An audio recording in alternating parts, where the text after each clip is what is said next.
թաքցնեմ, երբ որ նույնիսկ փոքր էի, ես ահա որ ներվայնացել եմ, երբ որ մեր հեռուստատեսությամբ տեսել եմ Սարոյան եղբայրներ ֆիլմը եւ ավելացնեմ նաեւ նվագախմբի տղաներ ֆիլմը։ Եվ իհարկե որևէ կերպ չեմ ժխտում այդ ֆիլմերի գեղարվեստական արժեքը, բայց գաղափարական արժեքը ժխտում եմ ամբողջությամբ եւ ես համարել եմ, որ ամոթ է, որ պետք է նոր անկախ Հայաստանում ցուցադրվի ֆիլմ, թե ինչպես են օտար ուժերը վերացնում մեր անկախությունը։ Ես ներվայնացել եմ դրանից։ Ասեմ ավելին, ինչպես գիտեք, այդ ֆիլմերում դաշնակցական կերպարները բացասական կերպարներ են, բայց ես ինձ նույնականացրել եմ իրանց հետ այդ ֆիլմը նայելուց, որտեղ իրանք են իմ անկախությունը իրենց մեջ պարփակել։ Եվ վերադառնալով էլի, ի՞նչն է խնդիրը։ Հիշեցնեք, Սարոյան եղբայրներ ֆիլմում երկու եղբայր են, Գևորգը ու Հայկը։ Գևորգը դաշնակցական եւ հետեւաբար անկախական, եւ Հայկը բոլշևիկ եւ հեղափոխական։ Խնդիրն այն է, սիրելիներս, որ դուք Գևորգից վերածվել եք Հայկի։ Խնդիրը այդ է։ Խնդիրն այն է, որ դուք սկսել եք մահկամ ազատությունից, ավարտել եք 004 շրջաբերականով։ Խնդիրն այն է, որ մի կուսակցություն, որը ասում են, որի անվանումը նույնական է եղել անկախականության հետ, հասել է մի կետի, երբ որ 1988 թվականին, երբ որ շարժում էր, անկախական շարժում էր ծնվում եւ մոլեգնում բառի լավ իմաստով Հայաստանում, ձեր կուսակցությունը դեմ է արտահայտվել անկախությանը, հասկանում եք, մահկամ ազատություն գոռացող կուսակցությունը, որպես պաշտոնական իր լոզունգ ունեցող կուսակցությունը դեմ է արտահայտվել անկախությանը, մինչև ընդհուպ 91 թիվ։ Կամ աբսուրդն այն է, որ այդ կուսակցությունը, այն կուսակցությունը, որը գլխավորել է մեր պայքարը 1920 թվականի դրությամբ անկախության դեմ, կարա 2000 օրինակ 25 թվի դրությամբ աջակցի, որպեսզի կոմունիստական կուսակցությունը իշխանության գա Գյումրիում, որի ղեկավարն է, նկատի եմ, որի ղեկավար Հանրահայտ Վարդանիկը ասի բանա, ով որ դեմ է, որ Հայաստանը միանա միութենական պետությանը, չէ, ասում է, մարդիկ պետք է ասեն, կամ իրան կողմ են միութենական պետությանը, կամ թրքահապատակ շանտաղա են։ Այդ աբսուրդը։ Աբսուրդը այն է, որ դուք գիտեք, որ Եզրասը, այսպես կոչված, հայտնի Կարո ծածկանունով KGB-ի գործակալ, ձեր քաղաքական դաշնակիցն է։ Այդ աբսուրդ է։ Պարոն Ռուստամյան, ասում եք, ոնց մենք մեր տեսակը փոխենք, դուք փոխել եք ձեր տեսակը, դուք Գևորգից վերածվել եք Հայկի։ Այդ է, դուք փոխել եք ձեր տեսակը։ Իհարկե տարբեր բացատրություններ կարող են լինել, նկատի չունեմ ամենևին անձամբ, ձեզ գիտեք, ձեզ շատ լավ են վերաբերում, անձամբ նկատի ունեմ դաշնակցությունը։ Տարբեր բացատրություններ կարող են լինել, ինչու եք դուք փոխել ձեր տեսակը, ինչի եք դուք մահկամ ազատությունից հասել 004 շրջաբերականի, որում ասում էր, որ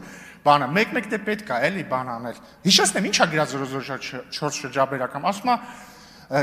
ժամանակներ են լինում, երբ որ ինքնիշխանությունը պետք է որոշակիորեն սահմանափակել հանուն, ինչ որ չգիտեմ, ազգային նպատակների։ Էլ չեմ ասում, որ այնտեղ գրած է, որ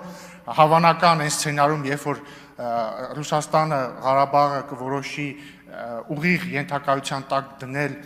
կամ ինչ որ միութենական սցենարով, պետք է ամեն ինչ անել, որպեսզի Հայաստանն էլ այդ սցենարի մեջ լինի։ Բայց ինչ բացատրություններ կարող են լինել։ Մեկը,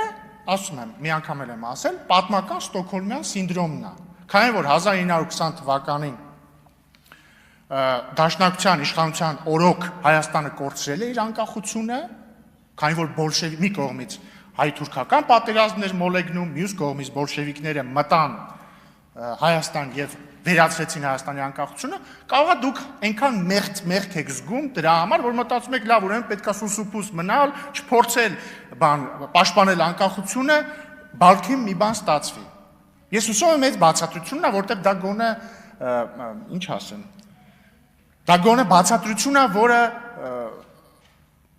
ինչ որ ազնվության տար ունի իր մեջ։ Մյուս բացատրությունը տվել է խորհրդային KGB-ի հետախուզության պետ Կալուգինը, որը իր գրքում գրել է, որ խորհրդային KGB-ն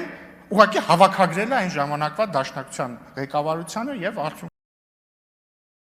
այսպեսի մեծ փոփոխություն է եղել եւ արդյունքում Սարոյան եղբայրների Գևորգը դարձել է Հայկ։ Կարող է դա է բացատրությունը, չգիտեմ։ Կամ պարոն Ռուստամյան, ասում եք, բանը թուրք-ադրբեջանական տանդեմն է միայն տանդեմն է դեմ դաշնակցությանը։ Այդ ցավը տանեմ, դաշնակցությունը Երիտուրքերի հետ կոալիցիայի մեջ ա եղել, դաշնակցությունը 1918-ից 20 թվականների ընթացքում մուսաֆաթական Ադրբեջանի կառավարության մեջ, եթե չեմ սխալվում, 2 թե 3 նախարարական պորտֆել ա ունեցել։ Եղել ա, ես հետո կարդամ, կապացեմ։ Ինչ։ Չէ, նկատի ունեմ, եթե Հայաստան կա մեկ ուժ, որը թուրք-ադրբեջանական տանդեմի հետ բարձր բուն իմաստով կոալիցիայի մեջ է եղել եւ նույն կառավարության մեջ, դա հայ հեղափոխական դաշնակցությունն է, որը մի խնդրում եմ, էլի սիրելիներս, մի ընդհատեք, ես շատ հարգալից եմ ձեր հանդեպ։ Սկզբում էլ այդքան լավ բան ասեցի, հատուկ այդքան լավ բան ասեցի, որ վերջում չընդհատեք։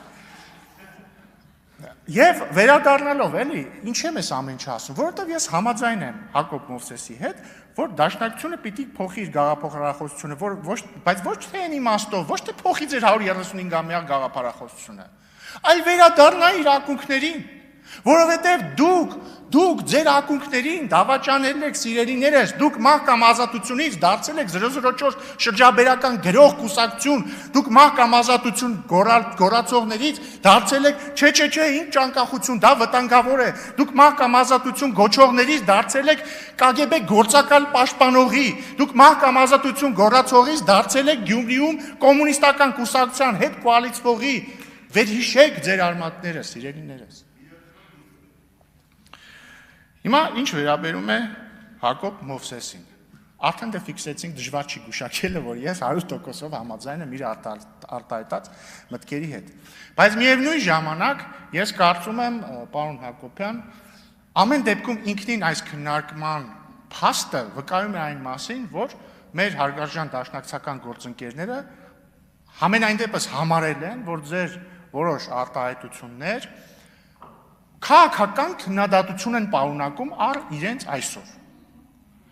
Այդ տեսակետը եւ խախտում են չեզոքությունը։ Այդ տեսակետը կարելի է կիսել եւ չկիսել։ Ես ամեն դեպքում բնականաբար էլի կամ դեմ եմ քվեարկելու ձեզ լիազորություններից զրկելու հարցին կամ չեմ մասնակցելու քվեարկությանը, ես շարունակում եմ համարել, որ դուք շատ մեծ ավանդ ունեք հեռուստատեսության եւ ռադիոյի հանձնաժողովի աշխատանքներում եւ ես շատ ուրախ եմ, որ դուք պիտի շարունակեք այդտեղ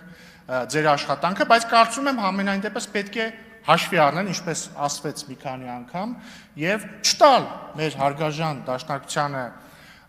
արհիտ կասկածելու ձեր չեզոքությանը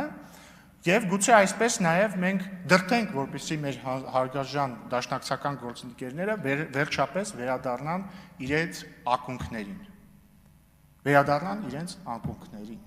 Եվ վերադառնալով Սարոյան եղբայրներին, պարոն Մանուկյան, համարվում է, որ Սարոյան եղբայրներ ֆիլմը նաև հետաքրքիր է նրանով, որ առաջին անգամ սովետական կինեմատոգրաֆիայում դաշնակցականը չի ներկայացվում որպես այդպես լիակատար վատ կերպար, որոշակի մարդկային բան են դրել մեջը,